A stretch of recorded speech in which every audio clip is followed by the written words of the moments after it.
오늘도 저희들을 통하여서 예배를 받으시기를 기뻐하시는 주님께 살아있는 예배를 드릴 수 있도록 은혜 베푸셔서 감사드립니다. 우리의 마음과 성품과 힘을 다하여 하나님을 섬길 수 있게 하여 주심을 감사드립니다. 오늘도 우리가 신령과 진정으로 주님 앞에 예배할 수 있음을 감사드립니다. 모든 영광 주님을로 받아 주시옵시고 이 한국 땅에서 드려지는 모든 예배를 주님 받아 주시옵시며 우리 인생들의 수고하고 무거운 짐을 내려놓게 하여 주시옵시고 전능자 하나님만을 바라보게 하옵시며 하나님으로부터 능력과 권세 받고 자녀의 권세를 행할 수 있는 하나님의 거룩한 종들 되게 하옵소서. 세상에 눌려 살지 아니하게 하옵시며 마귀에게 눌려 살아가지 않게 하옵시며 죄와 죄악으로 말미암아 먹고 마시며 피곤하게 살아가지 아니하도록 성령 하나님 저희들을 성령으로 자유케 하여 주시옵소서. 오늘도 가져온 모든 수고하고 무거운 짐을 주님 앞에 내려놓습니다. 십자가 밑에 내려놓습니다. 진리를 알지니 진리가 너희를 자유케 하리라. 자유한 가운데 들어가게 도와주시옵시고 우리의 삶 가운데 평안과 기쁨 가운데 살아가게 하여 주시옵소서. 오늘도 부족한 종이 말씀을 들었습니다. 단지 대운할 뿐입니다. 성령 하나님께서 주장하여 주셔서 친히 말씀하시고 계시하시고 사랑하는 주의 자녀들 듣게 하옵시며 이 말씀대로 저희들 살아가게 하여 주시옵시며 말씀은 곧 하나님의 명령입니다. 하나님의 명령을 순종하는 저희들 되게 하여 주시옵소서. 거룩하신 예수 그리스도 이름으로 기도드립니다. 아멘. 제목의 말씀은 어제와 오늘입니다. 인생의 위기가 올 때 우리는 어떻게 해야 합니까? 38장 1절입니다. 그 점에 히스기야가 병들어 죽게 되니 아모스의 아들 선지자 이사야가 나와 그에게 이르되 여호와께서 이같이 말씀하시기를 너는 내 집에 유언하라. 내가 죽고 살지 못하리라 하셨나이다. 졸지에 말입니다. 하나님께서 너는 이제 죽을 것이니 내 모든 인생의 삶을 마감해라 말씀하신다면 우리는 어떤 반응을 보일까요? 악한 왕이었던 아하스의 아들 히스기야 왕은 29년을 통치하게 됩니다. 그런데 재위한 14년경에 산헤립의 군대가 공격을 하면서 동시에 그는 죽을 병에 걸리게 됩니다. 아마 그 병은 암이었을 겁니다. 썩어 들어가는 병이었을 겁니다. 왜냐하면 그 종처를 보일이라는 단어를 쓰는 것으로 보아서 끓는다 이런 의미가 있거든요. 그래서 아마 그러나 그 병이 무엇인지는 모르지만 암이었을 거라는 많은 신학자들의 의견이 있습니다. 어쨌든 히스기야 왕은 일생일대의 위기에 직면하게 됩니다. 18만 5천 명이나 되는 아람 군대가 예루살렘을 에워쌌습니다. 그리고 자기 자신은 질병에 걸려서 이제는 더 이상 살 수가 없는 상황입니다. 이런 사면초가의 위기에 처했을 때 인생은 어떻게 해야 할까요? 그런데 히스기야는 하나님께 기도함으로 자신의 인생을 15년을 연장을 받게 됩니다. 그래서 그는 총 29년을 재위에 있게 됩니다. 당시에 이스라엘의 상황입니다. 남유다의 정확히 말하면 남유다의 상황입니다. 히스기야 개인의 상황이기도 합니다. 바로 산헤립의 비문에 기록이 되어 있습니다.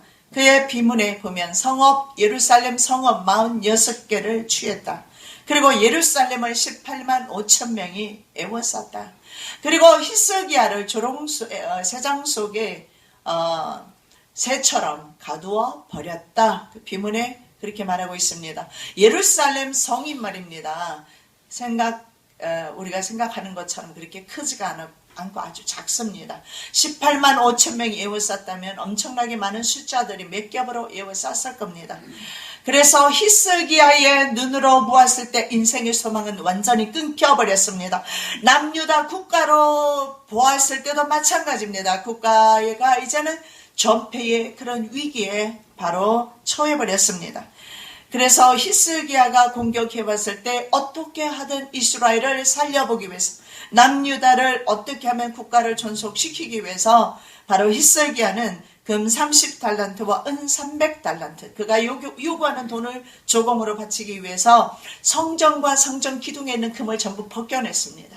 그리고 왕궁에 있는 모든 금은 뿐만 아니라 벽에 있는 모든 금까지도 다 벗겨내서 그가 원하는 대로 주었습니다. 사내립은 그것을 받고 평화 조약을 맺었습니다. 내가 너희 나라를 침략하지 않겠다. 그리고 이제 자기의 고국으로 돌아가다가 그는 다시 돌이켰어요. 이것이 인생입니다. 그리고 다시 이스라엘을 포위를 한 것입니다. 평화 조약은 깨어진 것이죠. 힘이 약하면 어쩔 수가 없는 것입니다. 자, 이러한 인생의 밤이 왔을 때 시편의 말씀에 보면 이렇게 말씀하고 있습니다. 밤에 한나의 노래를 기억하여 마음에 묵상하며 심령이 궁구하기를. 시편 77편 6절 말씀입니다. 이렇게 말합니다. My songs, song은 노래합니다. My songs in the night. 밤에는 나의 노래를 부른다. 그래서 하나님께서 밤에 부르는 나의 노래를 remember, 기억하신다. 이렇게 시편 기자는 말씀하고 있어요. 밤에 부르는 나의 노래를 하나님이 들으신다는 사실을 기억하시기 바랍니다.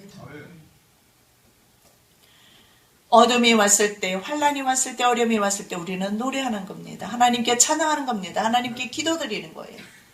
그래서 시편 기자는 밤에 부르는 나의 노래를 우리 하나님께서 기억하여. 히스기야는 기도로 당면 문제를 돌파합니다. 많은 사람들은 위기에 봉착했을 때 수많은 인간적인 노력을 합니다. 그래서 인생들이 피곤한 거예요. 얼마나 많은 노력을 합니까? 머리가 깨어지라고 고민하며 몸이 부셔지라고 일하면서 일을 해결하려고 해봅니다. 그러나 그 문제가 하나님께로부터 온 문제라면, 우리의 영혼을 구원하시기 위한 하나님의 섭리와 하나님의 계획 안에 있는 하나님은 우리에게 주시는 연단이라면, 우리가 아무리 애쓰고 힘을 써도 그 문제는 거두어지지 않을 것입니다. 하나님께서 거두어 주셔야 합니다.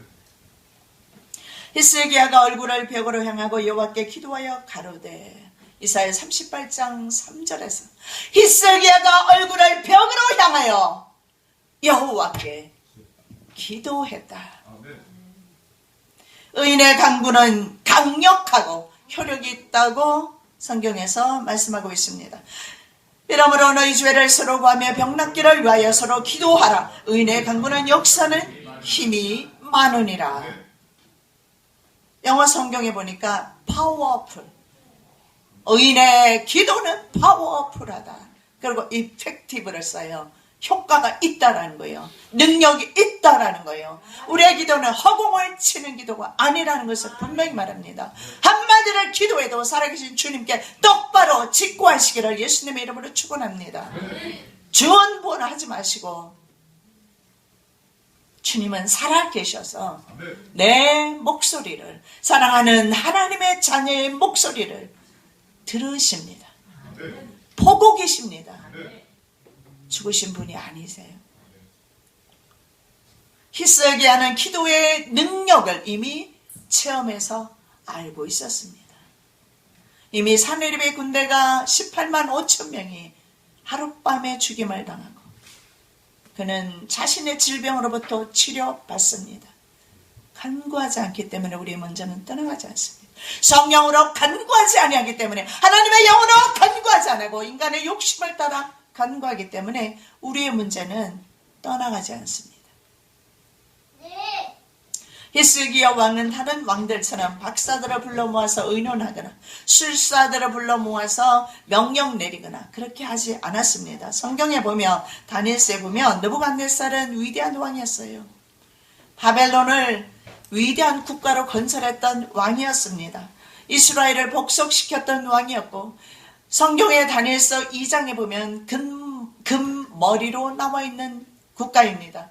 그리고 다니엘서 7장에 보면 사자 제국입니다. 그 정도로 바벨론 국가는 모든 세상 국가의 으뜸이었습니다. 제국이었습니다. 그런 왕이었던 느부갓네살도 자기 자신이 꾼 꿈을 꾸고 해석하지를 못합니다. 느부갓네살을 위해서 이제 2년의 꿈을 꾸고 그로 인하여 마음이 번민하여 잠을 이루지 못한지라. 왕이 갈대아 술사에게 대답하여 가로되 내가 명령을 내렸나니 너희가 만일 꿈과 그 해석을 나로 알게 하지 않으면 너희 몸을 쪼갤 것이며 너희 집으로 그럼틀을 삼을 것이요. 아니 술사와 박사들 무슨 죄가 있습니까? 자신이 꾼 꿈을 어떻게 해석하라는 거예요? 자기도 모르는데. 적어도 그 당시의 왕들은 신으로 군림했어요. 하나님 외에, 여호와 하나님 외에 의지할 대상은 지구상에 아무것도 없습니다. 그가 그 어떤 세력과 능력과 권세를 가졌더라도 상관없습니다. 우리 주님 외에는 우리를 구원할 자, 우리를 회복시킬 자 아무도 없습니다. 그런데 왜 인생 의지합니까? 왜 사람 의지합니까? 왜 물질을 의지합니까? 왜 인간의 노력을 온 세상에다가 다 기울이고 있습니까? 여러분이 그 노력, 기울이는 노력의 반의 반만큼 아니요 100분의 1이라도 하나님 앞에 드린다면 하나님께서 여러분을 위하여 일하실 것입니다. 노력을 엉뚱한 데 쏟는 대신에 기도의 시간을 더 많이 가지시고 주님과 더 많이 교제하시고 우리 2017년도에는 주님과 함께 동행하시는 한 해가 되시기 바랍니다. 그들에게는 신이 없었겠습니까? 그러나 그들의 섬기는 신은 죽은 신이었어요. 그래서 기도를 들을 수도 없고 볼 수도 없습니다. 히스기야 왕은 그래서 사람을 의지하지 않았습니다. 살아계신 하나님께 얼굴을 벽으로 향하고 기도하기를 시작하는 거예요. 이사야 선지자는 능력의 선지자입니다. 하늘로부터 불이 내려오게 했던 능력의 선지자, 그 선지자 붙잡고 나를 좀 살려주세요. 그렇게 안 했어요. 내가 기도할 수 있는데, 내가 할 수 있는데 그는 벽을 향해서 얼굴을 대고 하나님께 기도하기를 시작합니다. 벽을 왜 향했을까요? 모든 자기 자신의 인간적인 노력이나 의지나 계획이나 생각들을 모두 내려놓기 위한 그의 결단과 결심과 그리고 그의 자기 포기하는 그런 모습이 바로 벽을 향해서 기도하는 모습에서 나타나고 있어요. 자기 자신의 모든 노력을 내려놓겠습니다. 앞에 벽이 있습니다. 자기의 환경입니다. 사내립의 군대 위에서 포기도 행해 있고 자기 자신은 이제 죽을 병에 걸려 있고 자기 자신의 환경입니다. 벽에 완전히 사면의 벽에 완전히 갇혀 있습니다. 그렇습니다. 하나님 나는 할 수 없습니다. 나는 인생입니다. 난 주님 없이 아무것도 할 수 없습니다. 주님이 나를 돕지 않으면 그렇습니다. 난 죽어야 합니다. 주님이 나를 돕지 않으면 우리 나라는 망하게 될 것입니다. 인정하고 주님께로 나갈 때 이속수무책의 사람을 주님이 안 도와주시면 누가 돕겠습니까? 자신이 과거에 그리고 이렇게 기도합니다. 히스기야 왕은 자신의 과거를 돌이키면서 하나님 앞에 이렇게 기도하죠. 일평생 진실과 전심으로 행했다라고 이제 주님 앞에 말씀하고 있어요. 이사야 38장 3절입니다. 가로되 여호와여 구하오니 내가 주의 앞에서 진실과 전심으로 행하며 주의 목전에서 선하게 행한 것을 기억하옵소서 하고 심히 통곡하네. 울면서 하나님 앞에 기도하고 있습니다. 자기가 어떻게 살아왔는지를 주님 앞에 구하고 있어요. 여러분 일생 잘 사셔야 합니다. 여러분의 인생을 책임지는 것은 여러분입니다. 누가 여러분의 인생을 책임져 줍니까? 부모도 아니고 자식도 아니고 남편도 아니고 아내도 아니고 내 생명에 관해서 내가 하나님 앞에 책임져야 될 부분은 내 자신임을 아셔야 합니다. 자기의 일평생 자기가 어떻게 주님 앞에 살아왔던 것 그것을 주님 앞에 지금 기도하고 있는 것입니다. 주님, 내가 주님을 바라면서 일평생 주님 앞에 진실과 전심으로 살았습니다.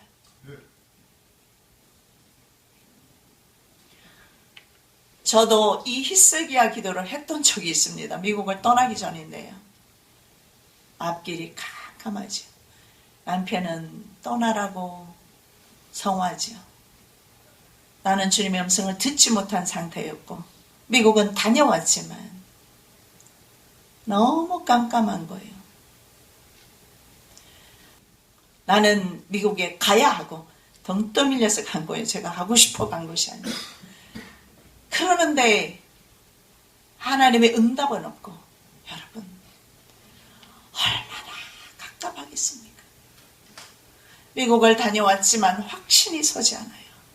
두렵고 떨리고 무섭고 혼자 아이들을 데리고 떠난다는 것 자체가 정말 두려운, 나는 부모에게도 의논하지 못했습니다. 의논하지 않았어요. 의논한들 붙잡기 밖에도 하겠어요. 화천교회 김찬정 목사님에게 제가 말씀을 드렸어요. 가야 되겠습니다. 가지 말라고 하더라고요. 거기 가면 가정이 다 깨어지고 한답니다. 저는 제 가정에 대해서 자존심이 상해서 말 안 했거든요. 목사님, 제 가정은 이미 깨어지고 있거든요. 하나님께서 네가 아파보지 않으면 아픈 가정을 어떻게 네가 세우겠느냐. 그래서 너는 너의 가정이 깨워줘야 된다. 그 아픈 가운데서 제가 미국을 향해서 갈 때 얼마나 내 가슴이 처절했겠습니까? 전 히스기야 마음을 이해를 합니다. 너무 처절합니다. 미국은 다녀왔지만, 그리고 그날 밤에 결정했느냐고, 결정하지 못했다고 화를 내고 나가버리고 남편은 들어오지 않고, 앞뒤가 전후 좌우 아무것도 보이는 것도 없고, 그래서 청계산 기도원에 제가 그날 밤에 갔어요. 그리고 하나님 앞에 통곡하며 울면서 하나님 앞에 기도했어요. 하나님, 난 죄인입니다. 그렇습니다. 나는 죽을 죄인입니다. 그럼에도 불구하고 하나님께서 내게 능력 주셔서 내가 밤낮을 가리지 않고 하나님 앞에 전도했던 것을 기억해 주시옵소서. 그 영혼들을 살리기 위해서 내가 밤낮으로 뛰었던 것을 주님께서 아시지 않습니까? 눈만 뜨면 하루도 빠짐없이 전도했습니다. 총동원 주일날은 제가 100명을 전도했던 적이 있습니다. 그렇게 하자면 제가 얼마나 뛰어야 했겠습니까? 그리고 주님 앞에 제가 눈물로 기도했어요. 하나님, 제발 음성 들려주십시오. 알게 해주십시오. 도무지 이 전 세계 가운데서 나의 도움은 아무도 없습니다. 아무에게도 내가 말할 수가 없습니다. 위로자가 없습니다. 내 인생을 끌어줄 사람이 없습니다. 울며 통곡하며 기도했어요. 하나님께서 너희 본토 친척 아비 집을 떠나라. 간단했습니다. 이거 말 한마디에 창세기 12장 말씀이에요. 그 한마디 말씀만 주시더라고요. 그 다음날 대한통운에 연락해서 짐 싸서 보냈어요. 여러분 보다시피 저 멀쩡해요. 망하지도 않았고 하나님은 언제나 선하십니다. 주님께서는 저를 지금까지도 하나님의 사역을 위해서 인도하고 계십니다. 괴로움은 많았지만, 그래서 하나님은 언제나 나를 위해서 가장 적당한 것이 무엇인가를 아시고, 적당한 시간이 언젠가를 아시고, 가장 적당하고 가장 올바른 선택을 나를 위해 해주셨습니다. 마찬가지로 여러분에게도 그렇게 하실 것입니다. 유다 왕들 가운데 히스기야만이 다윗의 행위와 신앙을 따랐다 라는 역사적으로 긍정적인 평가를 받고 있습니다. 열왕기하 18장 3절입니다. 히스기야가 그 조상 다윗의 모든 행위와 같이 여호와 보시기에 정직히 행하여 다윗의 행위와 같았고 여호와 보시기에 정직하게 행했다. 이렇게 말하고 있습니다. 그리고 그 전에 우리가 읽은 말씀, 내가 주님 앞에 일평생 진실과 전심으로 행했다 말씀하고 있어요. 그러면 진실과 전심이 무엇이냐는 거예요. 진리라는 뜻입니다. 진실은 진리와 같은 단어예요. truth, 에메트라고 합니다. 이 진리라는 것은 에메트는 흔들림이 없는 에메트, 진리. 진리는 나뉘지 않잖아요.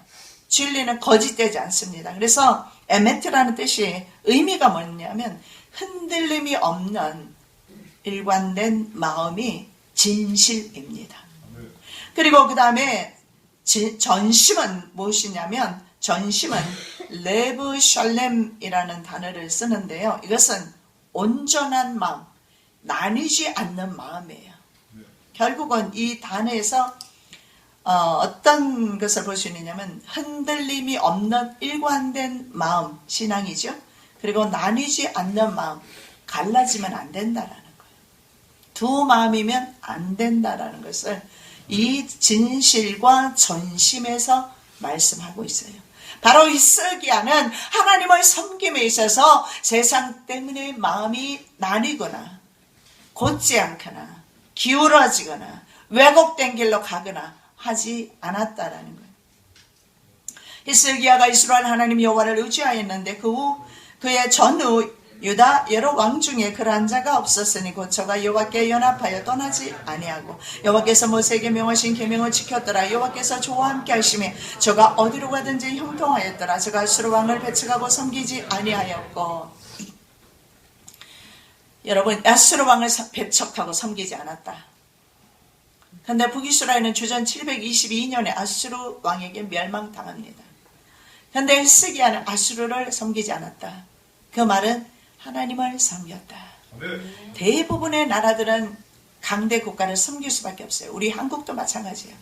한국도 이미 한국 독립 이후에 우리는 미국의 경제 복속 국가가 되었다는 사실을 아시기 바랍니다. 그래서 항상 미국의 제재 가운데 있습니다.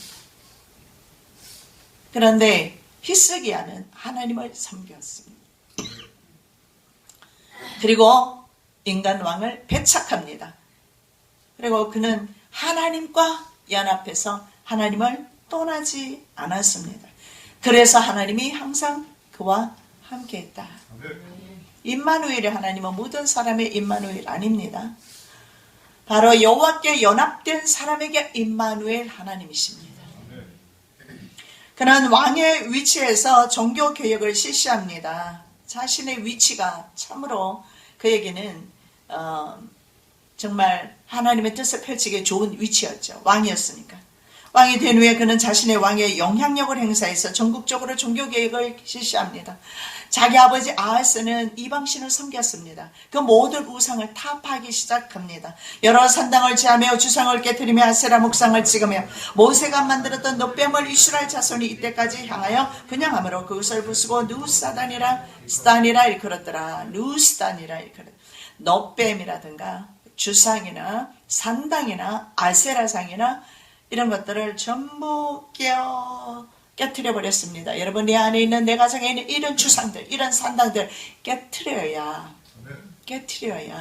하나님의 영광이 회복이 됩니다. 내 심령 가운데 있는 이런 더러운 세상적인 요소들을 제거할 때에야 비로소 내 심령의 성소가 이루어집니다. 에스더가 왕후가 된 것은 자신의 백성이 진멸당할 때 구하기 위함이었습니다.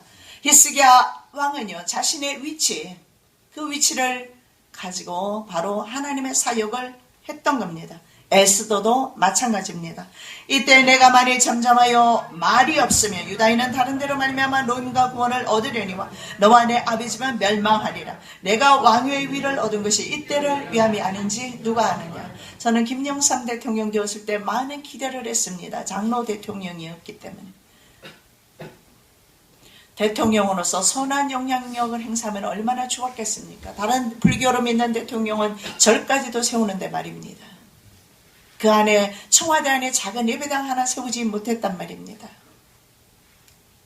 그렇다면 저와 여러분은 어떻습니까? 내가 지금 건강하고 내가 얼마든지 하나님의 영광을 선포할 수 있으며 내가 얼마든지 나는 살아있고 호흡을 합니다. 걸어다닐 수 있습니다.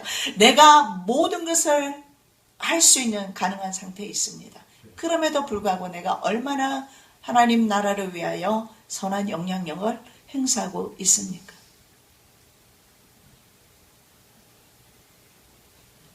심지어는 자기 자식들에게도 선한 영향력을 행사하지 못해서 자식들이 부모를 거역합니다. 어디 자식들을 부모를 거역합니까? 저는 남편 없이 키웠지 않습니까? 자식 둘을 키웠어요. 거역하는 것은 저는 보지를 않았어요. 때로는 불순종하려고 하다가도 우리 아들도 마찬가지고 다 마찬가지예요. 들어온 자식까지도 엄마 잘못했어요. 죄송해요. 하지 않아요. 제가 제 맘대로 하지 자식들이 엄마를 이겨먹으려고 하지 않아요. 부모가 심하게 할 때는 부모도 회개를 물론 해야죠. 제가 잘못하면 저는 자식들에게 바로 또 회개하기 전에 사람에게 묶이면 안 되잖아요. 자식들에게 상처 주면 안 되잖아요. 미안해. 그래서 부모 자식 간의 관계가 저는 좋습니다. 여러분 어떻습니까? 여러분을 비난하자는 것이 아니라 우리의 위치에서 부모의 위치를 준 것은 자식들에게 하나님의 이스라엘아 들으라. 지금 위원의 말씀이 그거죠. 우리 하나님 여호와는 하나인 여호와이시. 너희는 마음을 다하고 성품을 다하고 힘을 다하여 내 하나님 여호와를 사랑하라. 그리고 이것을 가르쳐 자식 자녀들에게 지켜 행하게 하라. 문술주에도 붙이고 그리고 이마에 기호를 삼으며 손목에 기호를 삼으며 이마에 손목에 들어가며 나가며 하나님의 말씀을 여러분 세상 학문은 그렇게 가르치면서 하루에도 몇 시간씩 세상 가서 학문 가르치면서 여러분이 하나님의 말씀 가르칩니까? 저는요 신방만 다니는데 우리 아들 5학년 때인가요? 하나님께서 너 가정 목회해라. 그래서 그때부터 가정 예배 그냥 찬송 드리고 성경 읽기만 하다가 그때부터는 성경 말씀을 구약 성경을 아이들에게 풀어서 해석해주고 그래서 구약 성경에 저희 자녀들이 무식하지는 않아요.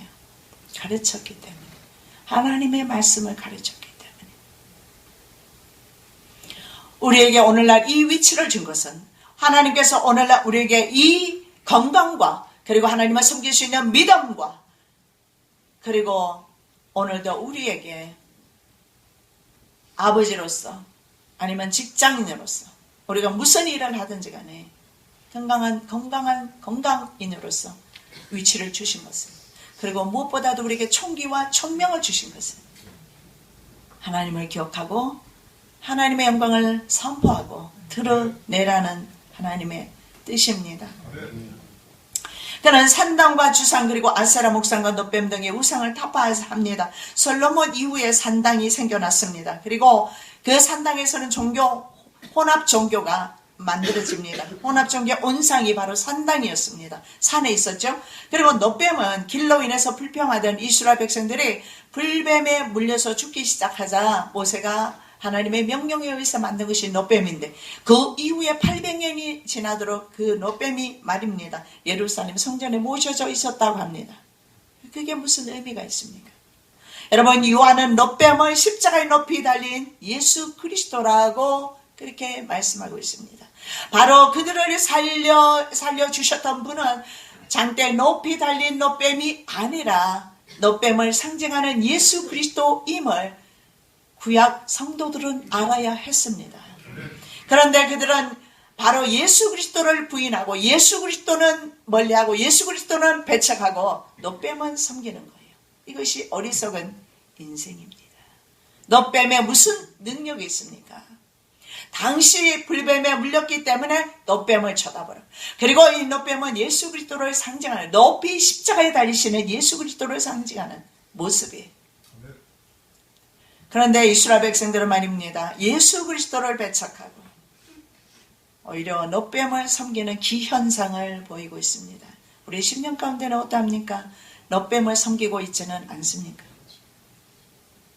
하나님께서 가장 싫어하시는 것은 바로 우상 숭배입니다. 너는 나 외에는 다른 신들을 내게 있게 말지니라. 너를 위하여 새긴 우상을 만들지 말고 또 위로 하늘에 있는 곳이나 아래로 땅에 있는 곳이나 땅 안에 물속에 있는 곳이나 뭐 아무 형상이든지 만들지 말며 그것들에게 절하지 말며 그것들을 섬기지 말라. 나 여호와 너희 하나님은 질투하는 하나님인즉 나를 미워하는 자의 죄를 갚되 아비로부터 아들에게로 산산에 이르게 하거니와 우상을 섬기는 자들에게 내리는 재앙은 손자와 증손까지 간다라고 말씀하고 있습니다.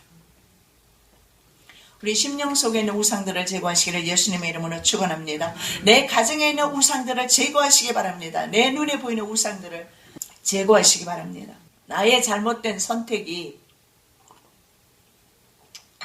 내 아들이 무슨 죄가 있습니까? 내 손자와 증손이 무슨 죄가 있습니까? 내 잘못된 선택으로 말미암아 증손자까지 내 재앙이 저주가 내려간단 말입니다. 우리가 두 번째로 생각해 볼 말씀은 어제는 눈물, 오늘은 구원의 기쁨입니다. 그래서 제목의 말씀이 어제와 오늘입니다. 어제는 눈물, 오늘은 구원의 기쁨. 이것이 바로 그리스도를 믿는 하나님의 자녀들의 그 믿음의 묘미입니다. 예, 여호와의 말씀이 이사에게 임하니라. 가라사대 너는 가서 히스기야에게 이르기를 네 조상 다윗 하나님 여호와께서 이같이 말씀하시기를 내가 내 기도를 들었고 내 눈물을 보았노라. 내가 내 수완이 15년을 더하고 너와 이 성을 아수르 왕의 손에서 건져내겠고 내가 또 이 성을 보호하리라. 하나님께서 두 가지 약속을 주십니다. 산돌교에서 어제 바로 산헤립의 군대에 포위되었던 그 상황을 설교를 했습니다. 역시 산헤립의 군대를 이겼던 이유는 하나님 앞에 기도했어요. 산헤립의 사신 랍사게가 들고 온 편지, 하나님을 회방하고 이스라엘을 능멸하는 그 편지를 하나님의 성전에 갖다 드렸어요. 하나님의 성전에 들고 갔어요. 그리고 하나님의 성전에서 하나님 앞에 그 편지를 읽어드렸어요. 그리고 제목의 말씀이 보시옵소서, 들으시옵소서. 궁금하시면 영상 올라오시면 보셔도 돼요. 보시옵소서, 들으시옵소서. 제목의 말씀입니다. 하나님 보시옵소서, 들으시옵소서. 하나님은 보시고 들으시고 계십니다. 주님께서는 히스기야의 기도를 듣고 보셨습니다. 이사야가 와서 너는 죽고 살지 못할 것이다 예언합니다. 그리고 그 말을 끝내고 성읍을 빠져나가는데 성읍 중앙에도 이르기도 전에 하나님이 이미 벌써 응답이 내려오는 것을 보게 됩니다.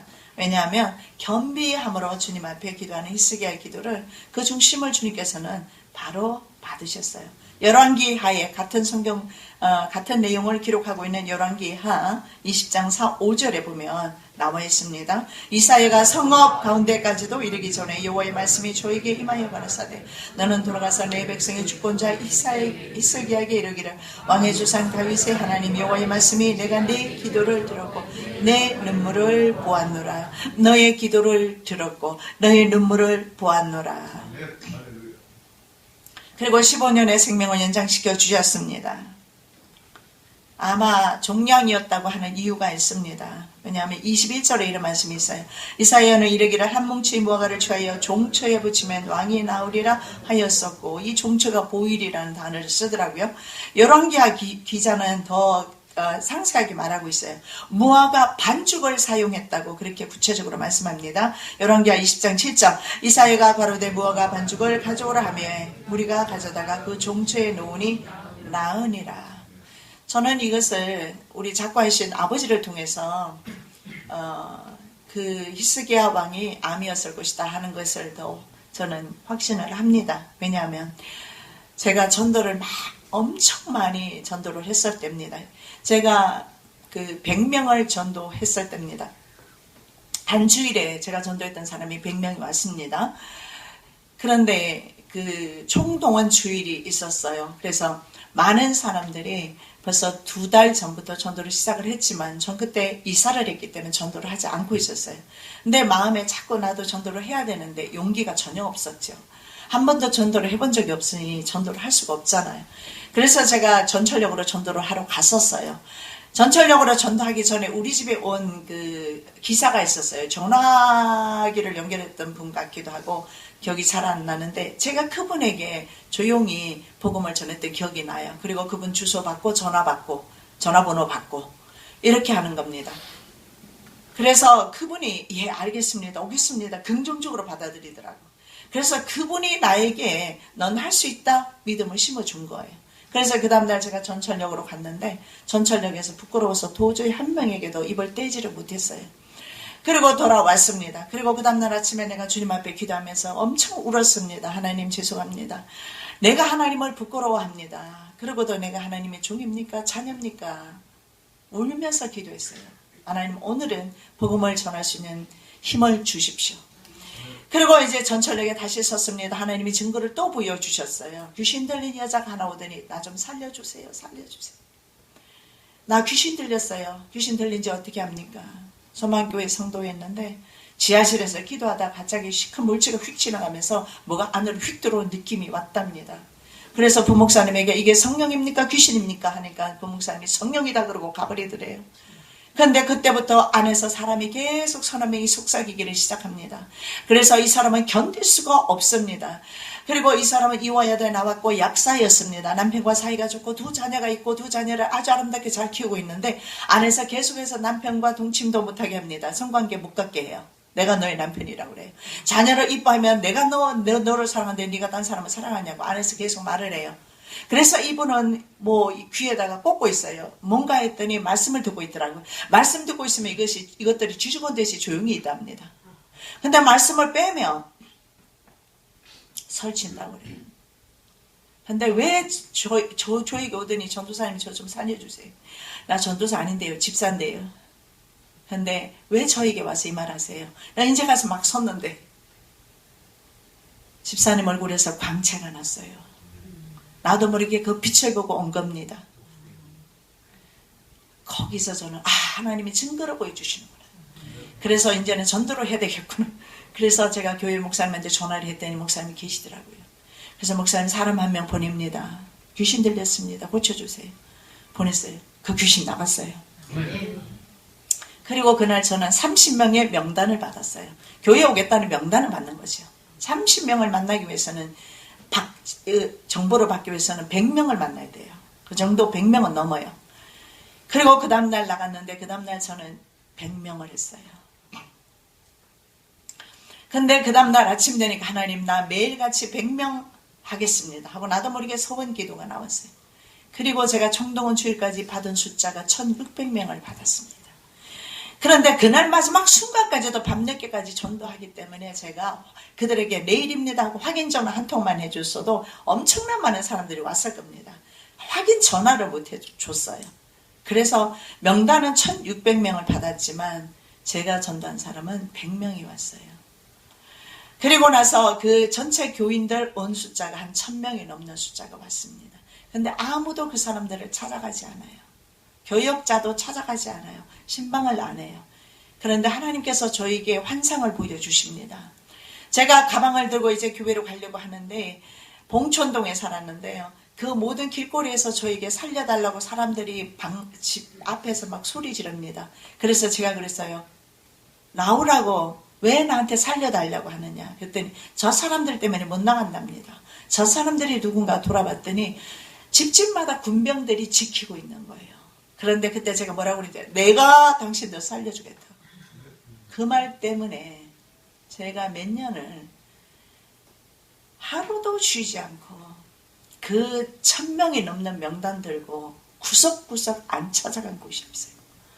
겨울에는 동상이 걸리고 여름에는 더워가지고 더위 먹고 얼마나 난 정말 주님께 그때 미쳤어요. 그래서 식구들이 나한테 항상 하는 말이 미쳤다고 그랬어요. 울었습니다. 하나님 내가 미쳤습니까?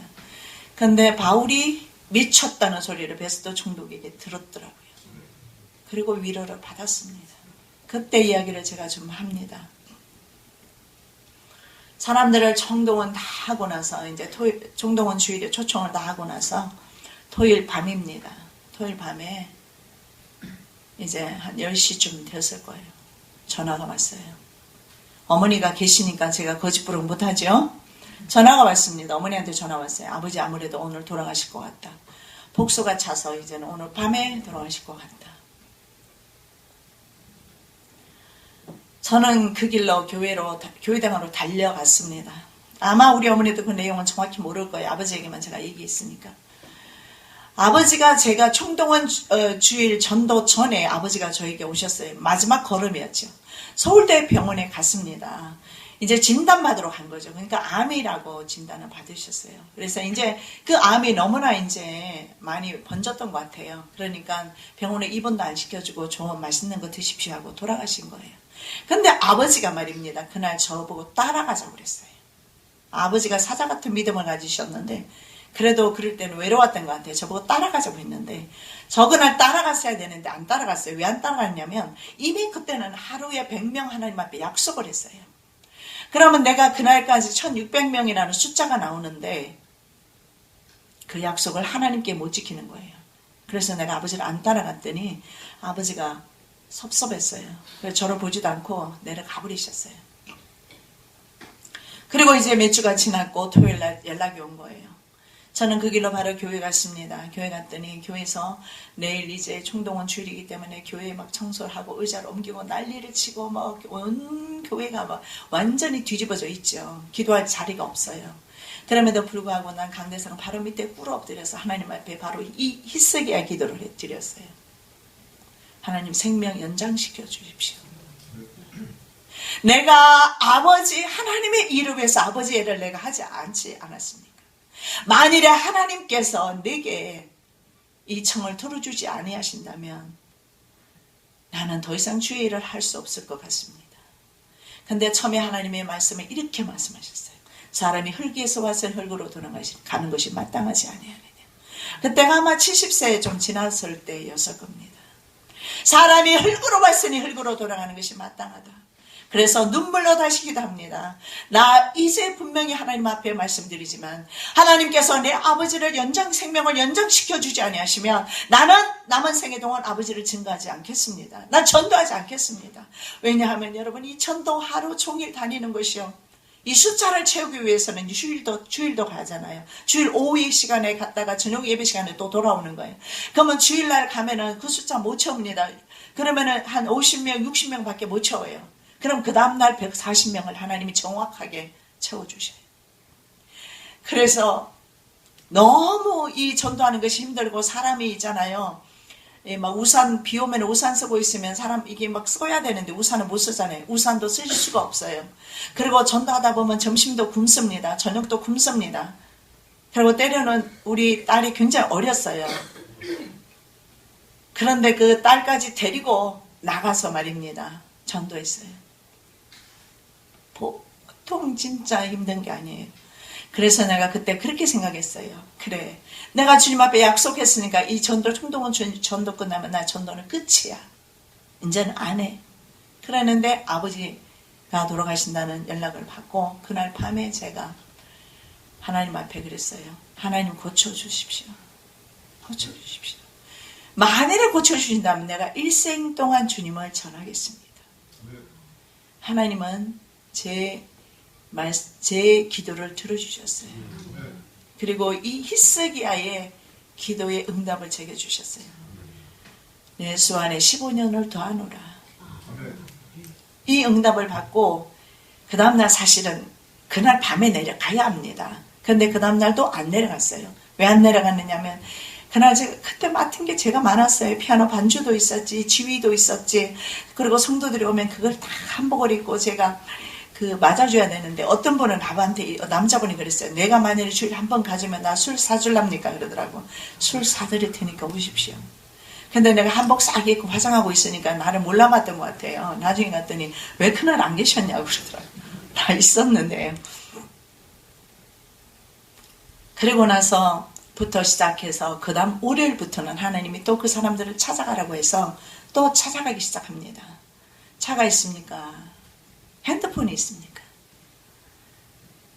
그때 옷 서너벌 그저 있는 것 뿐인데 그러면서 제가 전도를 다니면서 얼마나 많은 사람들을 찾아내서 다시 그들을 재정착을 시키는 거죠.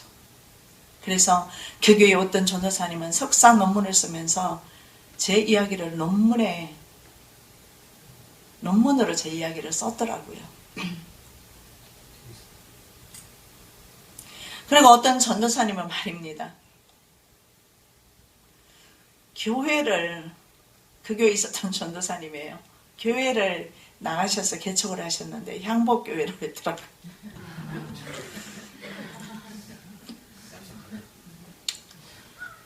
그리고 2주 동안을 계속 못 내려다가 2주 후에 제가 내려갔습니다. 우리 아버지가 남자분이 그럴 분이 아니잖아요. 외동딸인데 얼마나 이뻐하셨는데. 근데 내가 가니까 돌아오고 버리시더라고. 안 보시는 거예요. 섭섭하신 거예요. 나 그때 죽는다고 해도 안 왔다고. 그래서 제가 아버지에게 사실을 다 이야기했어요.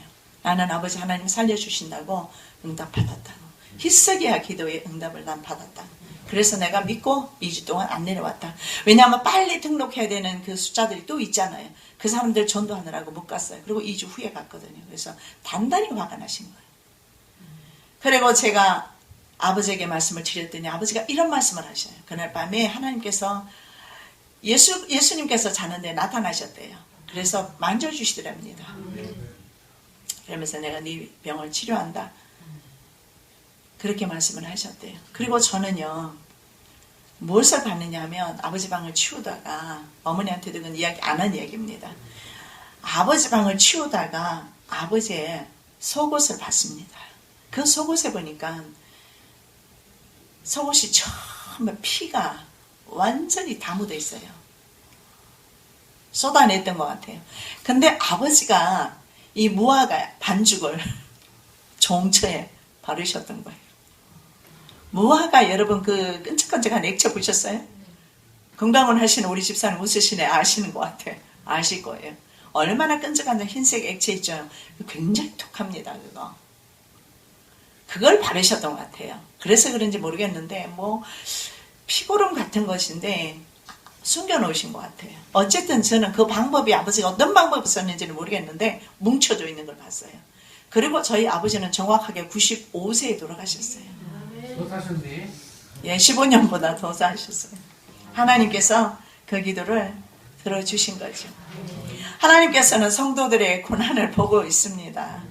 예, 알고 계십니다. 그리고 구원하시기를 기뻐하십니다. 성경 말씀에 나와 있죠. 출애굽기 3장 7절 8절 여호와께서 가라사대 내가 애굽에 있는 내 백성의 고통을 정령히 보고 그들이 그 간역자로 인하여 부르짐을 듣고 그 우고를 알고 내가 내려와서 그들을 애굽인의 손에서 건져내고 그들을 그 땅에서 인도하여. 여러분 색깔 있는 글자 한번 보십시오.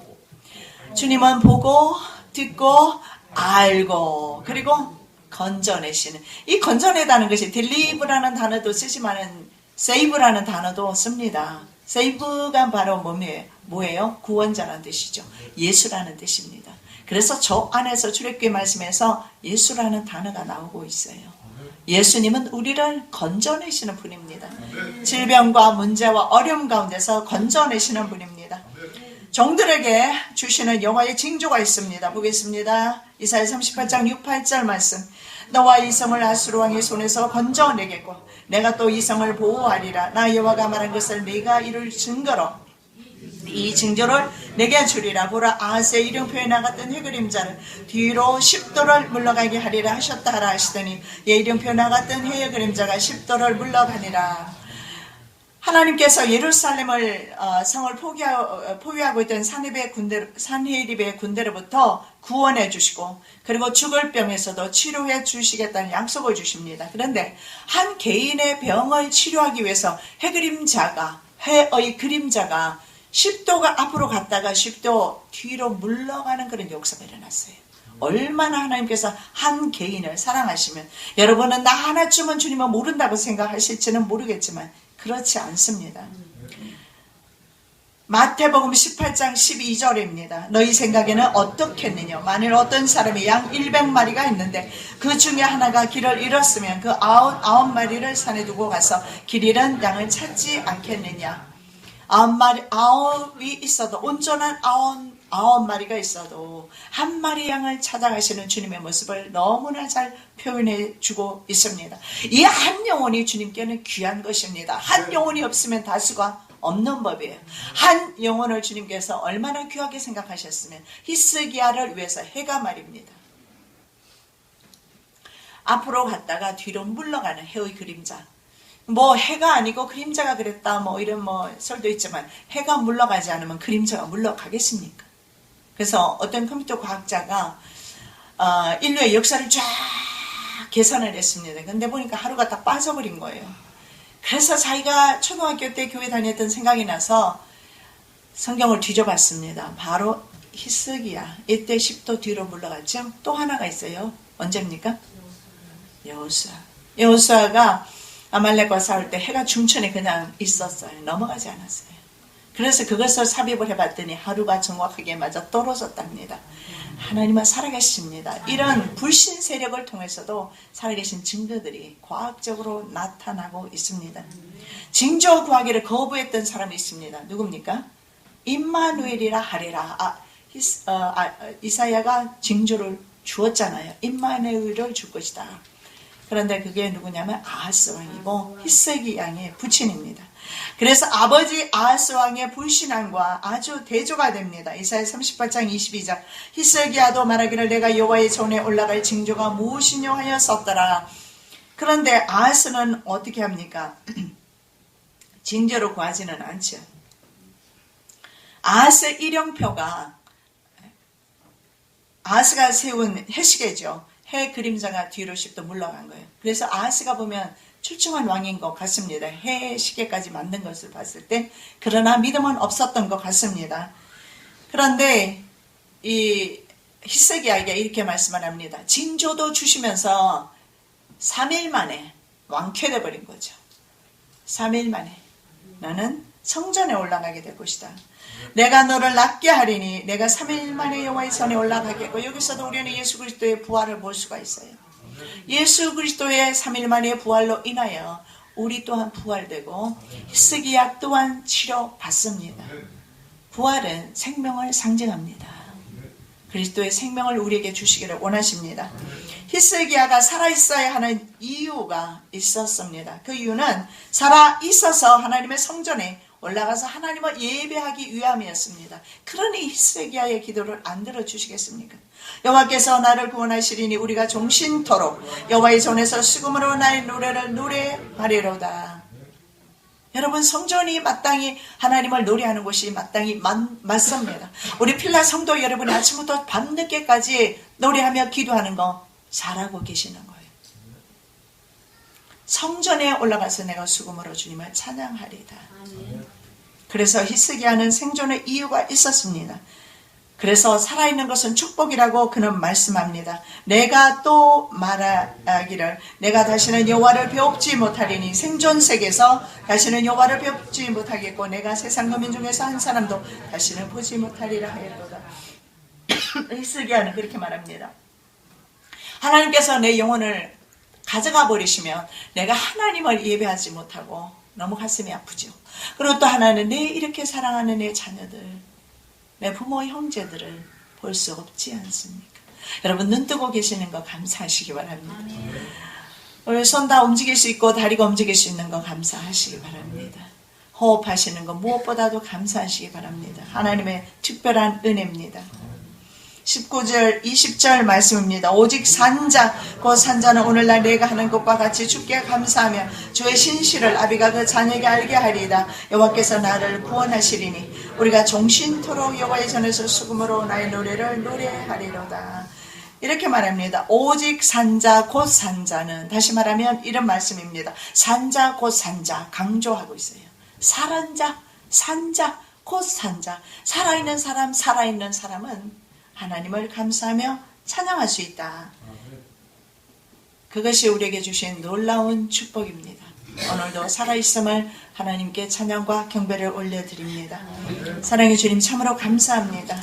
어제는 슬픔이었지만 하나님이 살아계시기 때문에 오늘은 구원의 기쁨에 만끽하며 살아갈 수 있도록 은혜 베푸셔서 감사합니다. 히스기야의 믿음을 저희들에게 허락하여 주시고 우리가 전심으로 여호와를 따르게 하옵시며 진실함으로 주님을 온전히 따르게 하여 주시옵소서.